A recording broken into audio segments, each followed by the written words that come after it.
ಅಲ್ಪಸಂಖ್ಯಾತ ಶಿಕ್ಷಣ ಮಸೂದೆಗೆ ಉತ್ತರಾಖಂಡ ರಾಜ್ಯಪಾಲರ ಅನುಮೋದನೆ.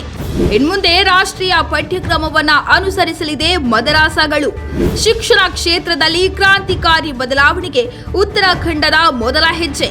ಬಹು ಮಹತ್ವದ ಕ್ರಮದಲ್ಲಿ ಉತ್ತರಾಖಂಡದ ರಾಜ್ಯಪಾಲ ಲೆಫ್ಟಿನೆಂಟ್ ಜನರಲ್ ಗುರ್ಮಿತ್ ಸಿಂಗ್ ಅವರು ಉತ್ತರಾಖಂಡ ಅಲ್ಪಸಂಖ್ಯಾತ ಶಿಕ್ಷಣ ಮಸೂದೆ 2025 ಅನುಮೋದಿಸಿದ್ದಾರೆ.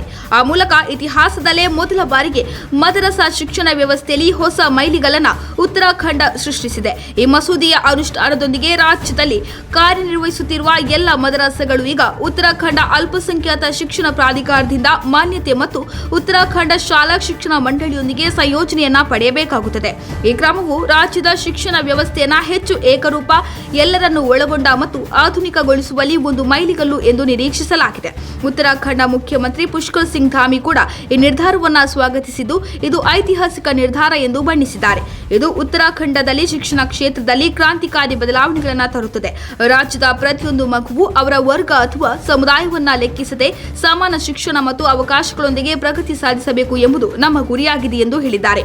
ಜುಲೈ 2026 ಶೈಕ್ಷಣಿಕ ವರ್ಷದಿಂದ ಪ್ರಾರಂಭಿಸಿ ಎಲ್ಲ ಅಲ್ಪಸಂಖ್ಯಾತ ಶಾಲೆಗಳು ರಾಷ್ಟ್ರೀಯ ಪಠ್ಯಕ್ರಮ ಮತ್ತು ಹೊಸ ಶಿಕ್ಷಣ ನೀತಿಯ ಆಧಾರದ ಮೇಲೆ ಶಿಕ್ಷಣವನ್ನು ಒದಗಿಸುತ್ತವೆ ಎಂದು ಅವರು ಮಾಹಿತಿ ನೀಡಿದ್ದಾರೆ.